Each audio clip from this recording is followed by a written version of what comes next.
حالا ما یه چاهک هایی میزنیم از بالا اینجوری بس میریزیم. این طی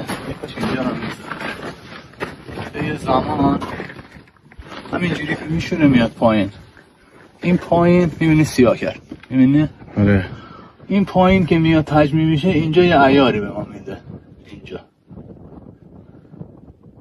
در مادرم میگفتن که دست به خاک بزنی و طلا بشی. امیدوارم به همتون اینو گفته باشن و اینجا امروز دقیقاً یکی از همون دعا مستجاب شده و ما اومدیم یه رگه طلایی رو با ذخیره بالا و عیار بالا در اعماق زمین پیدا کردیم و بسیار بی‌نظیر خاصه و کلی سینه‌خیز و به زحمت اومدیم اینجا.